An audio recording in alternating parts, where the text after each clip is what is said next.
radical é o inconformismo. Sabe o que você tem que aprender a fazer? Anotar o que é pregado aqui e durante a semana você dá uma estudada sobre aquilo. Muitas pessoas dizem que são discípulos de Jesus, mas elas não têm a menor noção do que é ser um discípulo de Jesus. Eu quero que você entenda isso, o que é ser, mas não é só um discípulo comum, você precisa ser um discípulo radical. Foi falado um pouco sobre o significado da palavra discípulo aqui na semana passada, e foi falado um pouco sobre o significado da palavra radical, que vem de rodix no latim, e que significa raiz. Você precisa ser um discípulo enraizado, com as suas raízes profundas. Então, a segunda característica de um discípulo radical, ele precisa ser semelhante a Cristo. Você precisa entender que essa sempre foi a vontade de Deus. Viu? Só um pouquinho. E hoje nós vamos falar, abra a sua Bíblia comigo no primeira carta de Pedro, capítulo 2.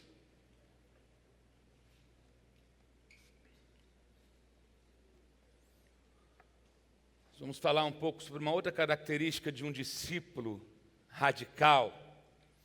Um discípulo radical, ele é equilibrado. Posso ouvir um amém? Amém. Diga, equilíbrio. Equilíbrio. E interessante, conta a história de que o rei Jorge V, que foi o rei do Reino Unido, ele tinha um filho chamado Eduardo, que reinou por um curto tempo. E uma vez entrevistaram esse rei Eduardo e perguntaram para ele: como é que foi a sua criação? Como é que o seu pai, o rei Jorge, te tratava? E ele disse que todas as vezes que ele fazia algo errado, o pai dele chamava ele à parte e falava com ele o seguinte: meu filho, você sempre deve se lembrar de quem você é. Você é um príncipe real, destinado ao trono, e lembre-se disso. Se você se lembrar disso, você não se comportará de maneira inadequada.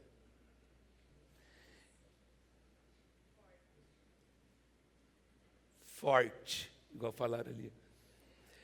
O problema é que muitos de nós esquecemos quem nós somos. Você é um príncipe, é uma princesa.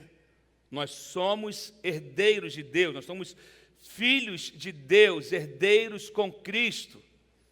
Nós pertencemos a um reino e não a um império. E império é governo estabelecido à força. Não, nós pertencemos a um reino. Então, se eu decido caminhar com Cristo, eu preciso trazer na minha mente, saber quem eu sou. E o tempo todo nós somos agredidos na nossa identidade. É ou não é? O tempo todo o diabo quer fazer com que você desacredite que você é filho de Deus. E a pergunta que nós temos que fazer hoje, por exemplo, é: quem eu sou? Eu sei quem eu sou? Você sabe quem você é? E essa confusão, essa luta toda acontece na nossa mente. Você sabe disso, livros foram escritos sobre isso. Joyce Meyer escreveu um livro maravilhoso chamado Campo de Batalha da Mente. Se você não leu, você devia ler esse livro. Agora, lê, mas também colocar em prática. Tem gente que ela é boa de ler livro, mas ela não vive nada do que ela lê. Eu estou lendo um livro muito bom agora chamado O Poder Sobrenatural de uma Mente Transformada, do Bill Johnson. Esse livro é sensacional, tem aqui na nossa livraria. Eu estou investindo em você, eu quero que você cresça em conhecimento. Eu não quero que você viva apenas do sermão que você recebe no domingo. Eu quero que você desenvolva, que você cresça. Nós vamos falar um pouco sobre isso nessa manhã. E agora, para você entender que você é filho de Deus, a sua mente, ela precisa ser renovada todos os dias. Lá em Romanos 12 vai dizer sobre isso: não vos conformeis com esse mundo, mas transformai-vos pela renovação da vossa mente. E você só vai conseguir ser um discípulo pleno de Jesus se você tiver a sua mente renovada diariamente. Querido, você se converte, você recebe o teu Espírito, ele recebe uma nova vida, ele é ressuscitado, você é ressuscitado com Cristo, mas a tua mente continua a mesma. Se a tua mente não for renovada, nada vai mudar na tua vida. Você pode ser curado, você pode ter experiências, você pode viver em ambientes onde a glória se manifesta, onde você vê pessoas pulando, plantando bananeira, botando a cabeça na parede, adorando de frente, de costas. Mas se você não tiver uma mente transformada, vai acabar o culto, vai acabar o mover e você vai voltar para as suas mazelas, porque a mente está envelhecida, a mente deu mofo. Então, por isso que você precisa renovar a sua mente diariamente. Todo dia você tem que afirmar: eu sou filho de Deus, sobre mim está a mente de Cristo, a minha mente é renovada, eu não vou pensar como antes. Meu Deus do céu. Sabe, a mente transformada, ela é a ferramenta essencial para trazer a realidade do reino para nós. Só vamos conseguir viver a realidade do reino tendo uma mente transformada. Através de uma mente transformada, você vai conseguir enfrentar as crises, os problemas que acontecem. Você não pode ser guiado pela mente que você tinha antes de você conhecer a Cristo. Algumas pessoas só mudaram de religião, mas a mente continua velha. Tem que haver uma mudança na mente. Um dos problemas que nós enfrentamos como igreja, na história da igreja, é que até o Bill Johnson ele vai abordar esse assunto, é que um dos problemas de hoje em dia é que a teologia foi exaltada em detrimento da crença. Algumas pessoas creem mais na teologia, naquilo que os seminários ensinam, naquilo que os livros de teologia estão ensinando, naquilo que a filosofia, na visão que os teólogos tiveram. É legal você adquirir conhecimento, é legal ter acesso a essas coisas, mas isso nunca pode apagar o fogo da chama daquilo que eu creio, de que Deus não está engessado numa teologia, num estatuto, numa convenção de uma denominação. Deus é livre. O problema é que nós engessamos a nossa mente e não conseguimos viver o reino. Posso ouvir um amém aqui? Você está me entendendo? Sabe, é a avaliação acadêmica substituindo a experiência pessoal. Querido, você precisa ter a sua experiência.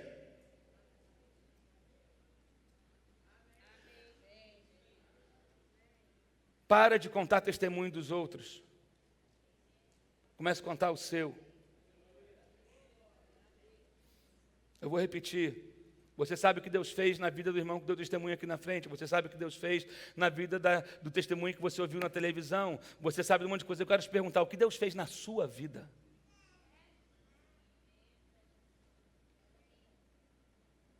Você tem conhecimento, mas não tem experiência.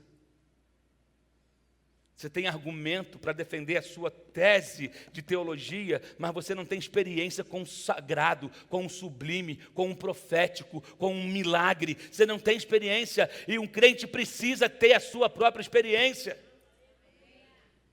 Aí alguns tradicionais vão defender que você não pode viver em função da experiência, mas diante da experiência o argumento cai por terra. Amém, queridos? Amém.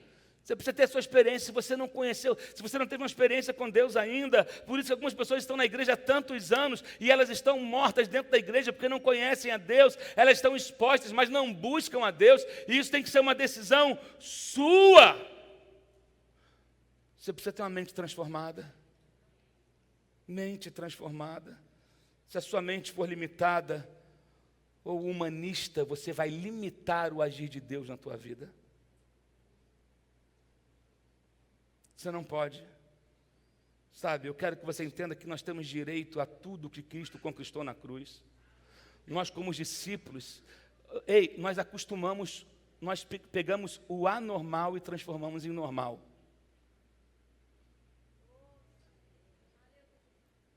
O normal é nós vermos curas acontecer. O normal é nós vermos visões acontecer. O normal é palavras proféticas serem liberadas. Agora essas coisas se tornaram... quando acontece todo mundo... não, isso é o normal. Anormal é ser apático como nós estamos.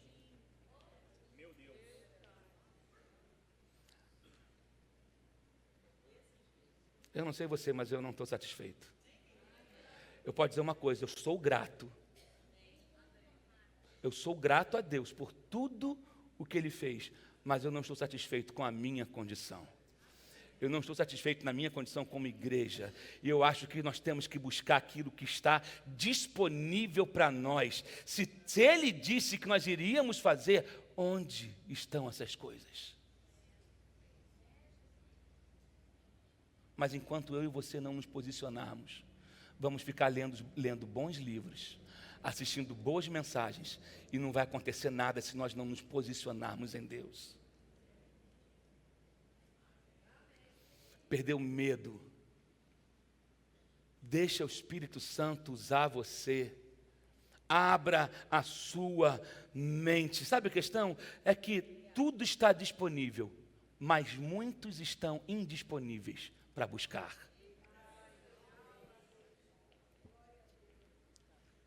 Está tudo disponível, mas a maioria de nós estamos indisponíveis. Sabe por quê? Nossa agenda está cheia. Sabe por quê? Não temos tempo para orar.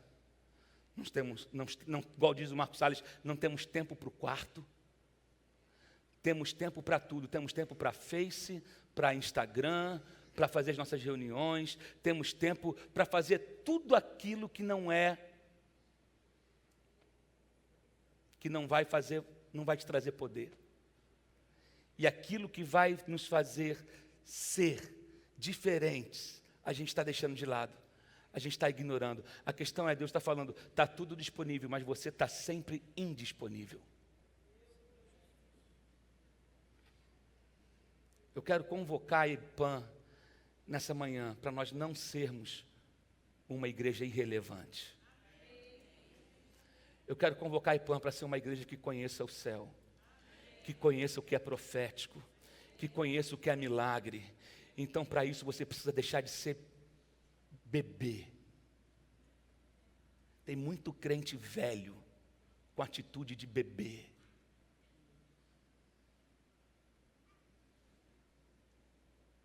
Não se ofenda quando eu falo assim.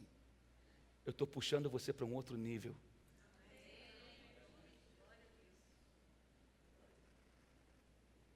Nós temos que buscar isso juntos. Nós temos que chorar até que Deus venha.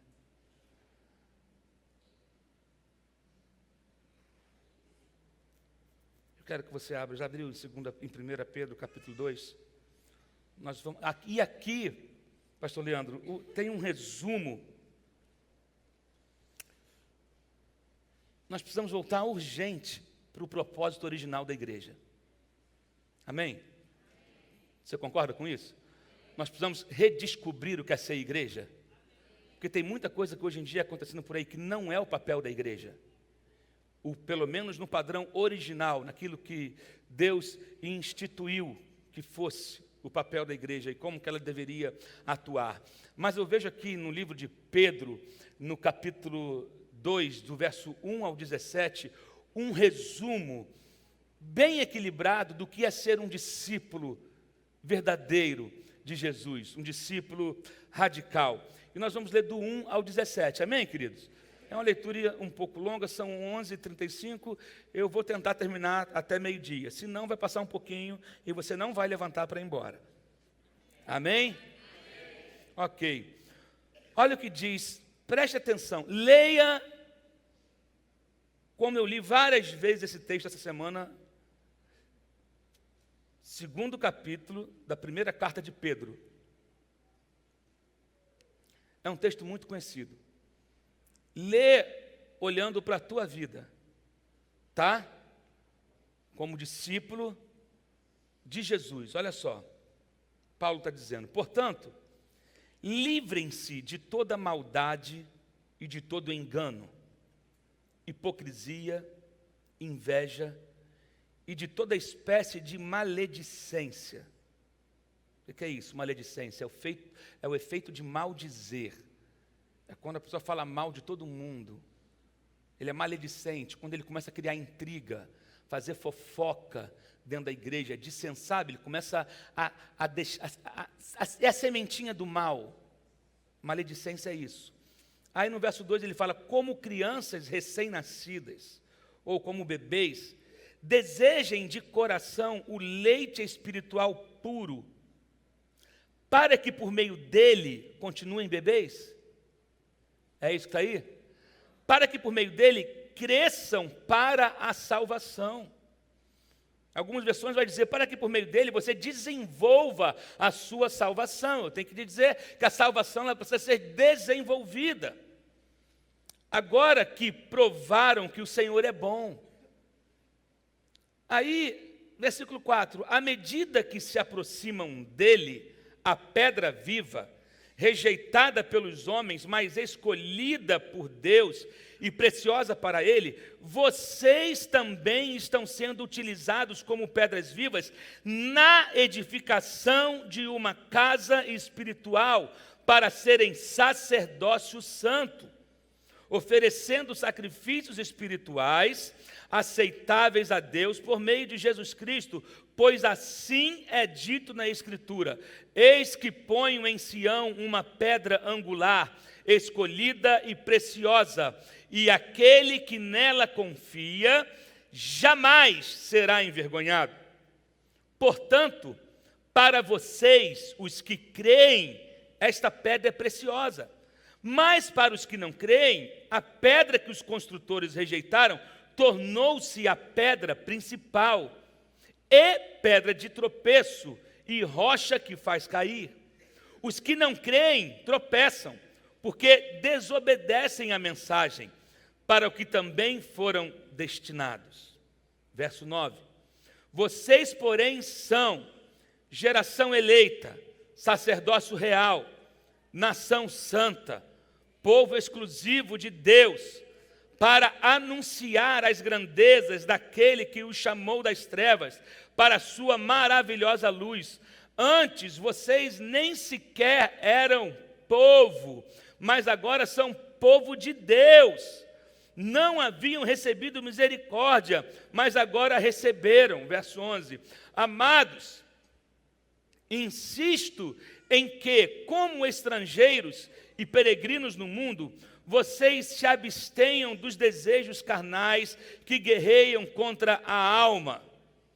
Vivam entre os pagãos de maneira exemplar, para que, mesmo que eles os acusem de praticarem o mal, observem as boas obras que vocês praticam e glorifiquem a Deus no dia da sua intervenção.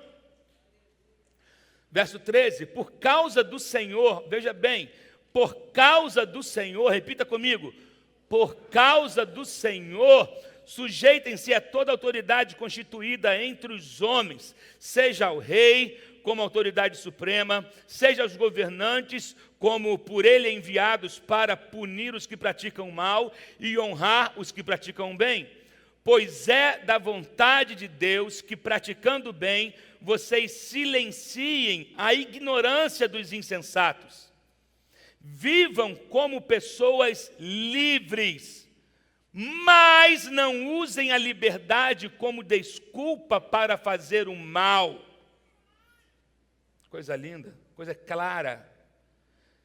Vivam como servos de Deus.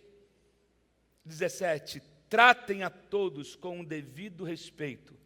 Amem os irmãos, temam a Deus e honrem o rei.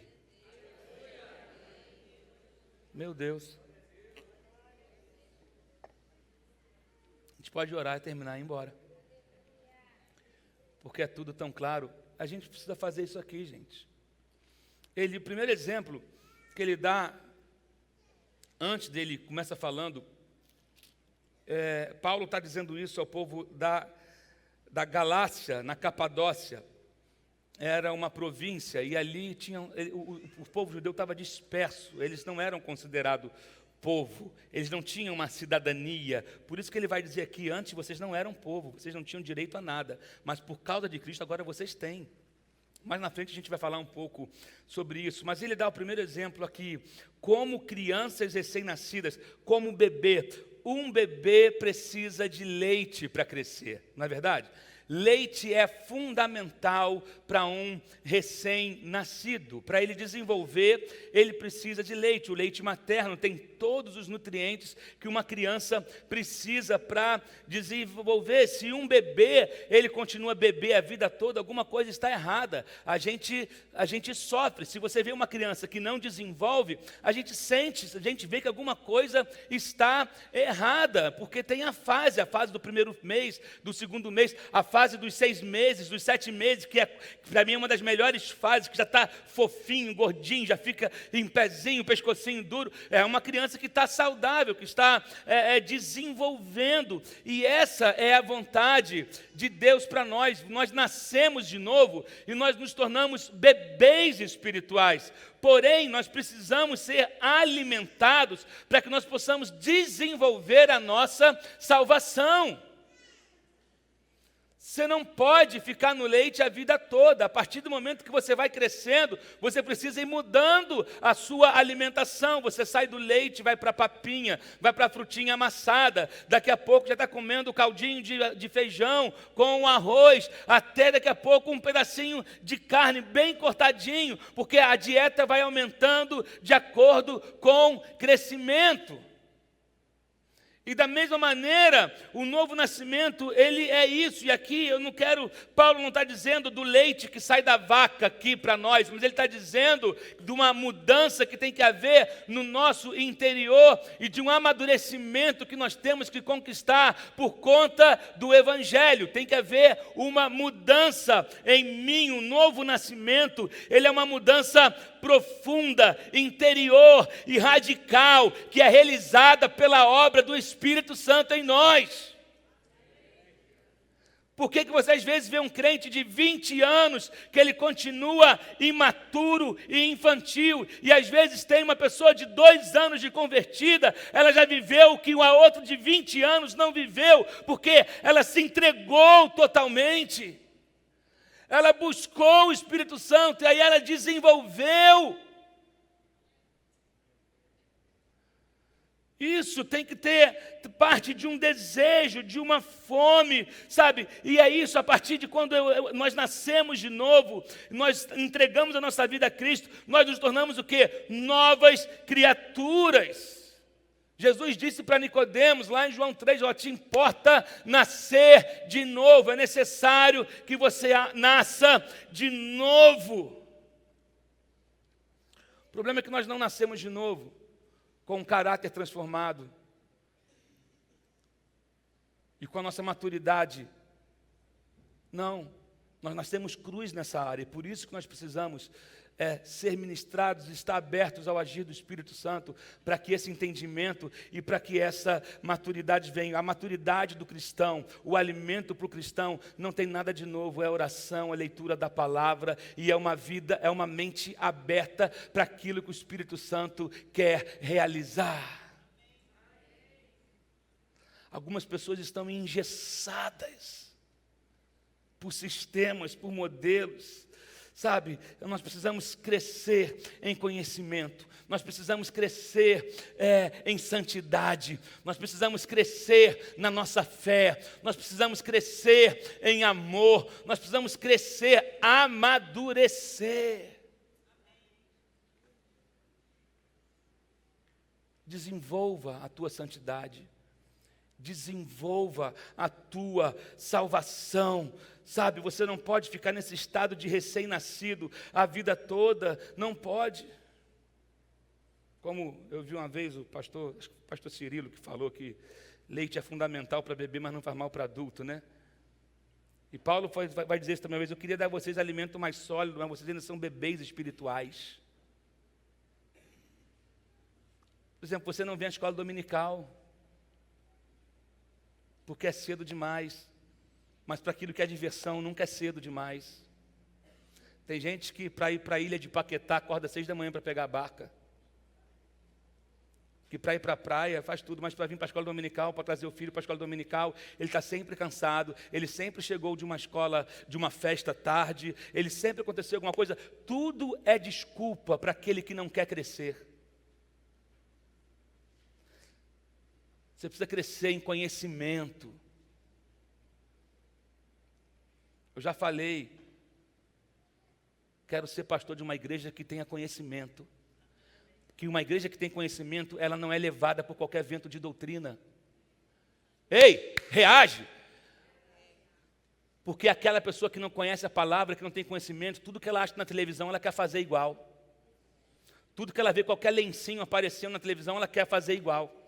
Ele seguia, aí a cada campanha nova que aparece, ele quer fazer igual. Sabe por quê? Imaturo, não tem solidez, não tem conhecimento da palavra. Porque se tivesse, ele mesmo ia estender a mão e falar, receba a cura em nome de Jesus. Você precisa alcançar esse nível de maturidade. Chega de ser menino na fé. Não estou te dando aqui papinha, estou te dando já o arroz com feijão. Fica indo atrás de revelações, de profetas disso, profetas daquilo, quando não tem nenhuma base bíblica para você se sustentar. Profecia não te sustenta, o que te sustenta é base na palavra. Eu creio no dom profético, eu creio nas palavras de conhecimento, mas você precisa ter raiz, você precisa estar embasado na palavra. Por isso que Paulo vai dizer, muitos de vocês estão raquíticos, muitos de vocês estão fracos na fé. Porque vai sendo levado de modismos em modismo. Querido, o evangelho não tem nada de novo, o evangelho é o que é. O evangelho nunca teve em promoção, ele é o que é. Não tem um evangelho novo, o evangelho é o que é. Sabe, Pedro está dizendo isso, ele fala aqui, uma vez que vocês provaram, agora vocês devem se saciar disso. Uma vez que vocês provaram um leitinho, uma vez que vocês provaram a presença, uma vez que vocês provaram o sobrenatural, agora vocês devem se saciar disso, comer, mergulhar, engordar. Oh, meu Deus. Mantenha o seu corpo slim, mas a sua fé é gorda. Mantenha, oh meu Deus, a tua vida espiritual tem que ser fat, gorda. Tá? Cuida do corpinho, mas não economiza na comida espiritual, não. Come, come, busca e come, come. Porque quando vai comendo e o apetite vai desenvolvendo. Vai, oh meu Deus. Me ajuda nessa manhã, Ipan, pelo amor de Deus. Então, agora é interessante que a gente sai da maternidade e vai para um canteiro de obra. Porque ele está falando de maternidade aqui. Ele está falando de recém-nascido. Aí, de repente, ele fala, vocês são pedras vivas. Ele deixa o obstetra lá e fala, agora vamos dar um passeio ali no canteiro de obra da Carvalho Rosque. Não tem nem que fazer propaganda de Carvalho Rosque, coisa nenhuma. Mas vamos ali no canteiro de obra do seu Manel, que ele está levantando um prédio ali. Aí ele vai dizer que nós temos que ser pedras vivas na edificação de uma casa. Vocês também estão sendo utilizados como pedras vivas. Deus, eu quero que você entenda, Deus está construindo uma igreja ao redor do mundo. A igreja de Cristo está em construção. E nós fazemos parte nós tomamos conta de um pedaço da obra. Nós fazemos parte de um pedaço da obra. Deus está... Eu quero que você entenda o seguinte, a igreja de Jesus continua crescendo, apesar da perseguição, mesmo apesar do secularismo, mesmo apesar do relativismo, mesmo apesar de tudo isso tentar invadir e corromper a igreja ainda é igreja. E há uma igreja que não se dobrará ao mundo, há uma igreja que não se dobrará a Baal, há uma igreja que não se dobrará ao domínio da Babilônia. Há uma igreja que não se dobrará a falsas doutrinas. Há uma igreja que permanecerá firme, que permanecerá santa. Há uma igreja que está viva. Há uma igreja que está de pé. Há uma igreja que está avançando. Há uma igreja que não está parada. Há uma igreja a caminho de Sião. Há uma igreja santa que ama a Deus. Se você faz parte dessa igreja, faz alguma coisa nessa manhã. Há uma igreja.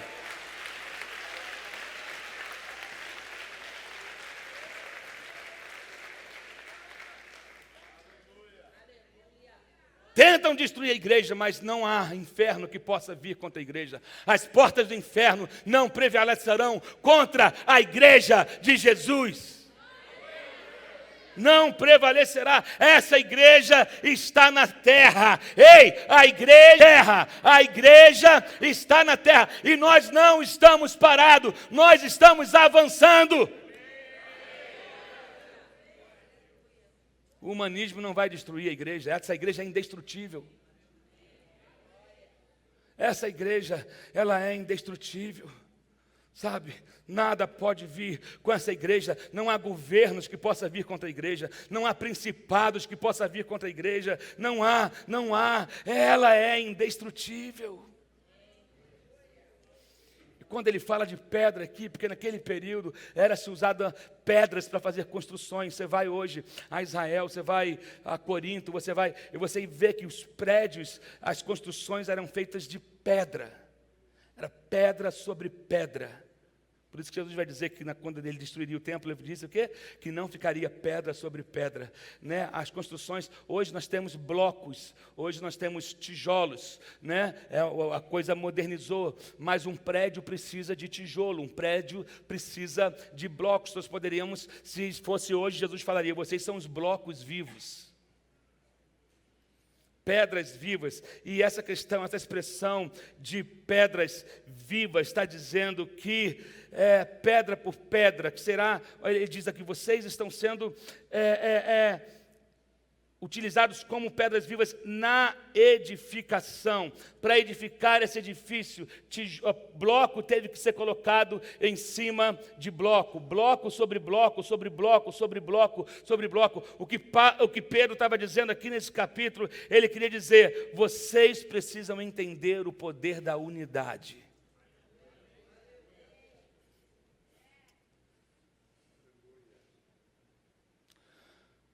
Vocês só serão igreja se vocês forem unidos. Essa igreja só será construída através de unidade. Não tem como. Um corpo dividido não subsiste enquanto não formos esse prédio de pedras vivas. Enquanto não tivermos unidade, enquanto essa unidade não for reconhecida em nós, a nossa mensagem pode cair no descrédito. Uma vez eu estava num táxi, indo para MK gravar. E estava tendo aquele tal do debate às 11 da manhã que tem na rádio. E era um período onde estava se debatendo muito sobre G12, sobre isso, sobre aquilo. Lembra? Quem lembra dessa época? Que o pau quebrava nas rádios. Eu estava no banco e eu tinha pedido para o motorista botar na rádio 93. Meu irmão, tinha uns pastores na mesa, fazendo cada declaração de amor um para o outro. Elogios, dizendo, como que bênção. Para não dizer o contrário. E eu quieto na minha, o motorista do táxi falou, aí, os crentes, nem os crentes se entendem, ó. Os crentes tudo brigando aí. Eu fiquei quietinho, com vergonha. Chegou, irmão, obrigado, quanto é a corrida? E você acha que está diferente?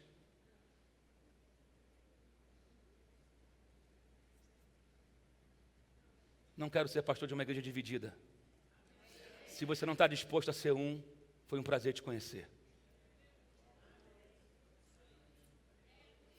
Não vou aceitar facção aqui dentro. Não vou aceitar fofoca aqui dentro. E se eu souber, saiba que eu vou até você. E se eu identificar o foco, eu vou até você. E vou fazer uma oração de libertação pela tua vida. Então, ou você toma prumo. Ninguém é obrigado a concordar com tudo, com todo mundo, mas fofoca não. Divisão não. Ou nós somos um, precisamos andar em unidade apesar das nossas diferenças. Ninguém aqui tem que ser um robozinho manipulado, porque aqui é o primeiro que ele disse, mais na frente vamos falar, eu quero ser pastor de pessoas livres, mas de pessoas saradas, de pessoas curadas, de pessoas que amadurecem, não de pessoas que não tenham problemas. Então eu não poderia nem ser pastor, nem estar aqui, porque problema todo mundo tem. Eu estou dizendo que você precisa amadurecer. E que nós precisamos lutar pela unidade, sabe? Não adianta, eu já falei isso aqui uma vez no outro tempo, não adianta ter bloco se não tem conexão. Não adianta ter bloco se não tem argamassa. Não adianta ter tijolo se não tem cimento, vai cair tudo. Precisamos estar unidos, sabe? Por quê? Cristo nos uniu. Você sabe que Jesus orou. Jesus não orou para o avivamento. Jesus não orou para vir um charanamaia. Jesus não orou. Mas ele fez uma oração em João 17, dizendo para ele e o Pai conversando: Pai, eu oro uma coisa. Eu oro para que eles sejam um, como eu sou um contigo. A gente ora por coisas que Jesus nunca orou. E não oramos por aquilo que ele orou. Deixa eu falar uma coisa para você que fala mal do seu irmão. Para você que gosta de fazer fofoca. A Bíblia fala que Deus odeia isso. 6 coisas Deus odeia, a 7ª ele abomina. Qual é a 7ª? Aquele que semeia contenda entre os irmãos. Cuidado com o teu comentáriozinho disfarçado de boa intenção. Eu acho que não sei o que, não sei o que. Eu acho que não sei o que, não sei o que. Isso é coisa do diabo. Está sendo usado pelo diabo quem age assim. O crente, se ele não concorda com algo, ele chega e fala: tem algo me incomodando. Vamos orar sobre isso?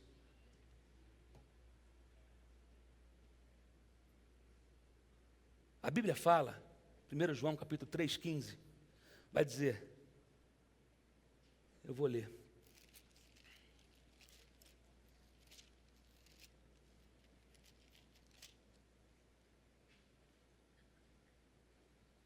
Quem odeia seu irmão é assassino. E vocês sabem que nenhum assassino tem a vida eterna em si mesmo. E Mateus vai dizer sobre quem fala contra, quem defama o seu irmão. Difama. Quem fala mal do seu irmão é assassino. Porque às vezes a tua língua mata mais do que um 38. Às vezes a tua língua fere mais do que uma pedrada.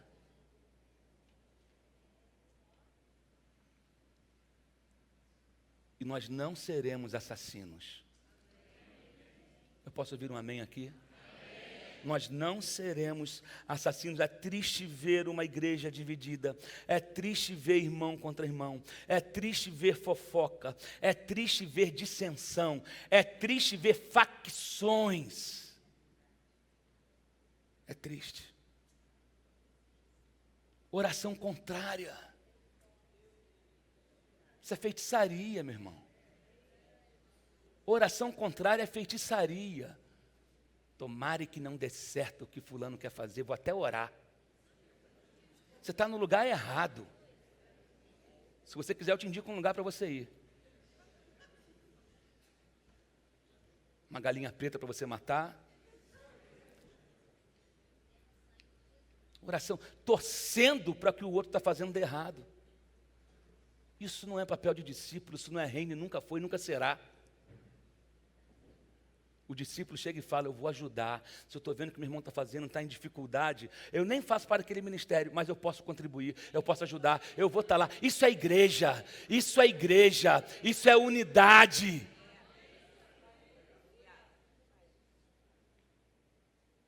Isso é unidade. Agora, essa palavra é para quem quer ser discípulo. Para quem quer ser seguidor, talvez não te acrescente em nada. Mas quem quer ser discípulo tem que obedecer isso. Meu Deus. Aí ele vai dizer, terceira coisa que ele fala, que nós somos sacerdotes. Você sabe que antes do sacrifício de Jesus, só o sumo sacerdote entrava diante da presença de Deus. Isso aqui, coisa de escola dominical. Mas através do sangue de Jesus, quando o corpo dele foi rasgado, o véu do templo foi rasgado, o acesso foi liberado para todos nós. O sacerdócio fala de adoração, fala de acesso à presença de Deus, sabe? Aquilo que antes era negado, aquilo que antes era restrito, Deus retirou a restrição. Você pode dizer glória a Deus por isso, porque Ele retirou a restrição. Não há mais, o teu acesso não é mais, cara, é passe livre, é pulseira preta, é crachá, é pulseira, ninguém pode te barrar, porque vão olhar para você e vão ver que você tem a marca dele, e você não tem mais barreira, o acesso foi liberado. O acesso foi liberado. Você tem o privilégio de entrar na presença dEle, de habitar na presença dEle, todos os dias da sua vida, em todo o tempo, e melhor ainda, que não está preso a uma estrutura física. A presença dEle não está limitada a isso, assim como a presença dEle nunca esteve limitada na arca.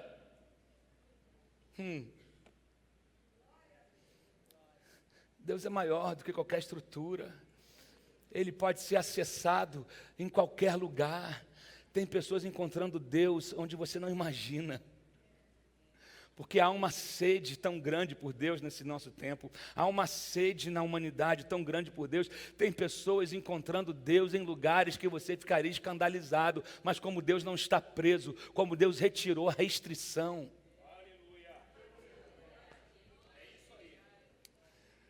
Meu Deus do céu.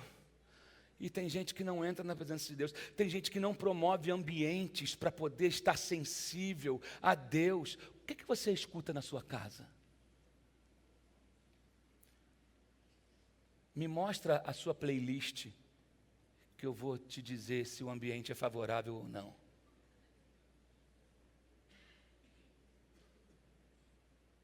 Quais são os programas que você assiste? Ei, você é um sacerdote. Eu não tenho uma restrição em relação à presença dEle. Mas algumas coisas não caem bem para um sacerdote. Algumas roupas não caem bem para um sacerdote. Alguns linguajares não caem bem para um sacerdote. Algumas piadinhas não caem bem para sacerdotes. Alguns lugares que você frequenta, não que Deus te mandou, porque a tua carne quer ir, não caem bem para o sacerdote. Aí entra a questão de você saber quem você é. Meu filho, toda vez que você estiver tentado a fazer uma besteira, lembra quem você é. E aí ele vai dizer no verso 10, vocês são povo de Deus. Que palavra boa. Eu estou gostando de pregar isso. Sabe quando o pregador gosta do que está? Porque está falando comigo. Sabe, porque eu estou em contato com essa palavra há mais tempo que você. Porque os pastores daqui sabem. Você termina o culto de domingo à noite, você já está na segunda-feira assim, o que eu vou pregar no domingo que vem? E a gente começa a estudar e a pesquisar, e primeiro a gente é impactado, a gente fala, caramba, está tudo aqui, eu já li isso várias vezes, mas não dessa maneira, e o Senhor está certo, a Bíblia sempre tem razão. A Bíblia sempre tem razão. Aí ele fala no verso 10, antes vocês nem sequer eram povo, mas vocês agora são povo de Deus. Ele está dizendo, vocês agora são de propriedade exclusiva de Deus. Vocês não têm outro dono, vocês não têm mais negócio, vocês foram comprados, eu sou o dono de vocês, eu possuo vocês, vocês são meus. Antes vocês não eram ninguém, mas agora vocês são propriedade minha. Mas quando Pedro disse isso, ele estava relembrando o que está escrito lá em Êxodo, e eu vou ler para você, não precisa abrir sua Bíblia, em Êxodo 19, deixa eu ver aqui, 19, no versos 5 e 6, que diz o seguinte: agora se me obedecerem fielmente, guardarem minha aliança, vocês serão o meu tesouro pessoal entre todas as nações, embora toda a terra seja minha, vocês serão para mim um reino de sacerdotes e uma nação santa. Essas são as palavras que você dirá aos israelitas. Deus já mandou Moisés falar lá em Êxodo 19, e aqui ele usa Pedro para relembrar um povo: vocês têm um dono, vocês não estão abandonados, vocês não estão largados ao relento, vocês são minha propriedade. Você pode se orgulhar e dizer: eu tenho um dono. Eu sempre digo que eu queria fazer essa camiseta aqui, mas nunca ninguém faz, que é: não estou à venda, na frente e atrás escrito: já fui comprado. Maneira, né? Já fui comprado, eu tenho um dono, eu sou propriedade exclusiva de Deus. Aí no verso 11, ele vai dizer que nós somos estrangeiros. Estrangeiro é aquele que não tem direitos no lugar onde vive, e peregrino é aquele que não tem lar. Eu quero que você entenda, uma vez que nós nos entregamos a Jesus, nós também nos tornamos estrangeiros. Na verdade, nós passamos a ter duas cidadanias. A daqui, porque eu nasci no Brasil, mas a minha cidadania principal é a do céu. Eu sou cidadão do céu. Ei, a minha principal é o céu. Peregrino é porque eu estou aqui de passagem. Peregrino aqui tem a ver que eu não tenho um lar aqui, o meu lar é na glória, o meu lar é na eternidade. Eu fui criado para a eternidade. Então, cuidado, porque, olha, a Bíblia fala: não ajunteis tesouro na terra. Tem gente que vive só em função do ter, do comprar, do ganhar, e ele acha que quanto mais ele tem, mais, querido, não é errado você ter, você precisa ter equilíbrio, sabendo que você está nessa terra por um tempo, mas você tem um lar. Meu Deus do céu, sabe, a nossa cidadania original é o céu. E porque a minha cidadania original é o céu, nós somos chamados à santidade.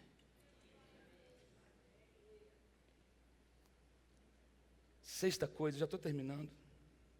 Servos.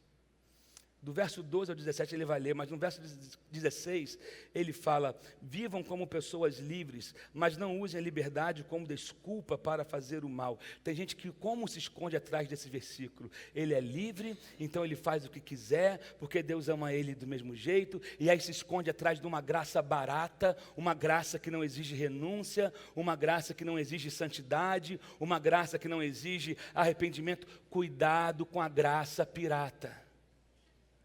A graça, os lugares aonde pregam a graça pirata estão lotados.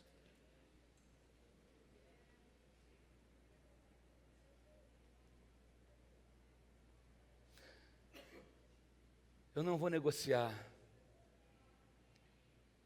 A graça existe.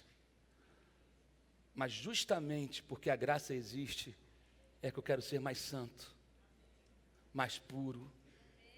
É que eu vou ser o melhor ofertante, porque eu não merecia, e Ele me deu favor, e Ele me deu graça. Paulo vai dizer isso: porque estamos na graça, vamos pecar? Muito pelo contrário. Não deis lugar à carne, não deis lugar ao diabo, então você não vai satisfazer os desejos da carne. Aí ele vai dizer que nós devemos viver como servos de Deus. Eu sei que o pastor Leandro falou na escola dominical hoje sobre que nós somos filhos de Deus, e é verdade, nós somos filhos de Deus, mas nós também somos servos dele, no sentido de serviço, do se doar, do botar a mão na massa. Tem gente que é filho, mas não faz nada, mas não serve. Os exemplos dos 2 filhos, o pródigo e o que ficou, um servia, o outro quis ir embora, mas ninguém valorizava a presença do pai, ninguém valorizava a paternidade que eles tinham. Você não pode esquecer de que você é filho, mas que o pai espera que o filho trabalhe. O fato de você ser filho não é desculpa para você ser um à toa. Sabe? Então nós vamos ver alguma coisa, e já estou terminando. Como crianças, somos chamados a crescer. Como pedras vivas, somos chamados à comunhão. Como sacerdotes, somos chamados à adoração. Como propriedade exclusiva de Deus, somos chamados ao testemunho. Como estrangeiro e peregrino, somos chamados à santidade. E como servos, somos chamados à cidadania. E para terminar, somos chamados tanto para o discipulado individual quanto para a comunhão corporativa. Cada bebê, cada nascido de novo tem a sua identidade. Porém, a função de pedras usadas em construção é fazer parte de alguma coisa. As pedras abrem mão da sua individualidade por conta de uma obra. Amém. Alguém entendeu ali atrás? Uma irmã deu um aleluia ali. Eu vou repetir. Você tem a sua identidade, mas porque também somos pedras, às vezes eu tenho que abrir mão da minha individualidade, em função do corpo, em função da obra. Amém? Como Paulo disse para Timóteo, você precisa ser como um soldado, você precisa ser como um lavrador, como um agricultor. Você precisa ser como um atleta. Ele vai dizer isso lá, eu adoro essa passagem de Timóteo. Então, a importância disso tudo aqui, não está nas coisas separadas, mas no conjunto. Por isso, o título desse capítulo é equilíbrio. Porque eu não posso descartar uma em detrimento da outra, eu preciso trazer as duas para o mesmo nível de importância.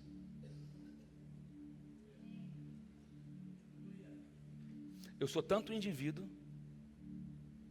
como eu sei também trabalho no corporativo, porque a obra é grande. Amém? Segunda coisa, somos chamados tanto para adorar quanto para trabalhar. Tem gente que é um excelente adorador e um péssimo trabalhador. Adoração e serviço caminham juntos. Ei, adoração e serviço caminham juntos. Repita comigo, adoração e serviço caminham juntos. Sabe, como sacerdote eu adoro, e como propriedade de Deus eu sirvo. Como sacerdote eu adoro, como servo de Deus eu sirvo, eu me disponibilizo. A igreja, ela é uma comunidade de adoração e serviço. Adoração e serviço. Terceira coisa, somos chamados tanto para a peregrinação quanto para a cidadania.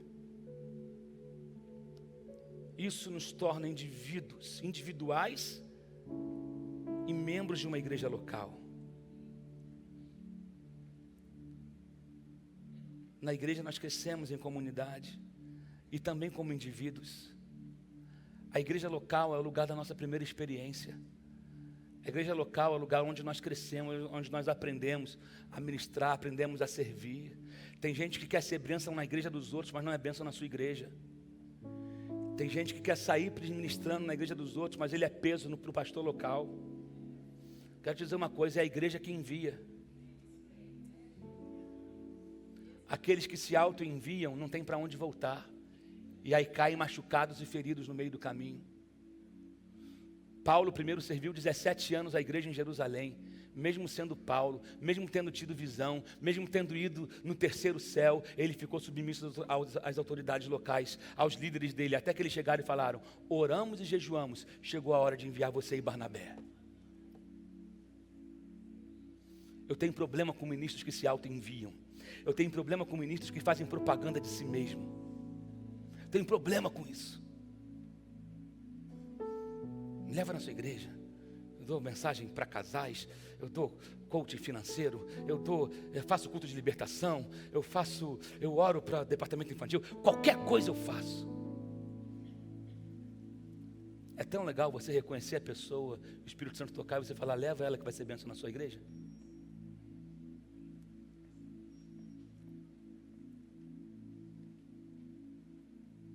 Assim, nós somos chamados para adorar e testemunhar. E a razão de quase todas as nossas falhas é por conta da facilidade que temos de esquecer a nossa identidade. Nós falhamos nisso tudo aqui às vezes, é porque nós esquecemos quem nós somos. E eu preciso trazer na minha mente quem eu sou. Por isso eu repito, precisamos pegar o conselho que o rei Jorge deu para o seu filho. Meu querido filho, você deve se lembrar de quem você é. Você é um príncipe real, destinado ao trono. Lembre-se disso, e você jamais se comportará de maneira inadequada. Fique em pé no seu lugar.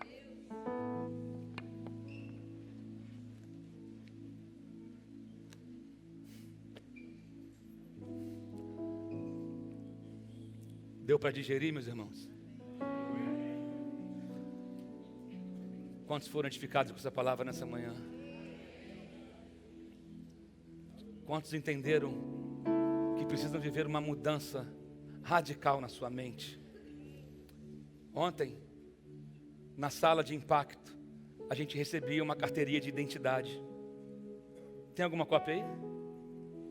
Eu deixei a minha na minha mesinha de cabeceira. Eu gostei tanto, eu falei, eu vou levar para a igreja amanhã, porque tinha um pouco a ver. Ia sair correndo, eu acordei 6h da manhã para preparar um café para a Fernanda, que ela viajou, foi ministrar no interior de São Paulo. Eu fui fazer um café para ela, e aí fui me arrumar, esqueci de trazer a carteirinha, porque era justamente identidade. Você é um filho de Deus. Nada pode roubar isso de você. O diabo está tentando. Traz aqui. Flávio, por favor.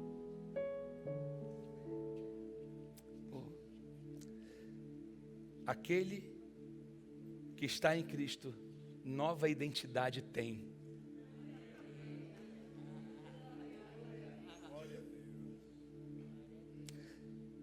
Você foi chamado para fazer a diferença no mundo onde poucos querem abrir mão do seu tempo, do seu dinheiro, dos seus compromissos para ajudar ao próximo. Deus te convida a ser diferente, a olhar aos que estão perto de você. Quem sabe um abraço, um elogio, um sorriso faz toda a diferença. Porque aquele que quiser salvar a sua vida, perdê-la-á. E quem perder a sua vida por causa de mim, achá-la-á. Aquele que está em Cristo, nova identidade tem. Você tinha que andar com isso na carteira. Isso aqui tinha que ser dado para a igreja toda. Quer dar carteirada? Para aqueles que gostam de dar carteirada, sabe quem eu sou? Não, você vai ter, eu sou nova criatura. Deus vai colocar pessoas do seu lado que você vai poder exercer a sua carteira. Você vai poder chegar e falar, eu sou uma autoridade. Quem é você? Eu sou filho de Deus. E assim a tua mão vai curar, tua palavra vai curar. Os teus pés vão ser os pés que anunciam as boas novas. Levante as suas mãos e comece a falar com Deus. Fala, obrigado, Senhor, porque eu sou teu filho. Obrigado porque eu tenho a nova identidade. Obrigado porque eu tenho em mim as tuas digitais. Obrigado, Senhor, porque o Senhor não desistiu de mim, que eu possa ter a tua mente, que eu possa ter a minha mente renovada. Ó Deus, eu não quero ser um discípulo displicente e irresponsável. Eu quero ser um discípulo que te dê orgulho. Eu quero ser um discípulo que leve a tua palavra, a tua verdade. Eu não quero ser instrumento de divisão, de fofoca, mas eu quero amadurecer. Eu não quero ficar bebê a vida toda. Deus, eu quero crescer, eu quero ser pedra, eu quero ser um com meu irmão. Eu quero ser um servo teu, eu quero ser sacerdote teu. Ó Deus, tem misericórdia da minha vida. Fala com Ele, querido. Eu estou orando aqui, mas fala com Ele. Tem misericórdia de mim, Deus, que eu possa ser essa nova criatura e levar a tua palavra por onde eu passar, em nome de Jesus. Em nome de Jesus. Se você pode, dê um forte aplauso ao Senhor.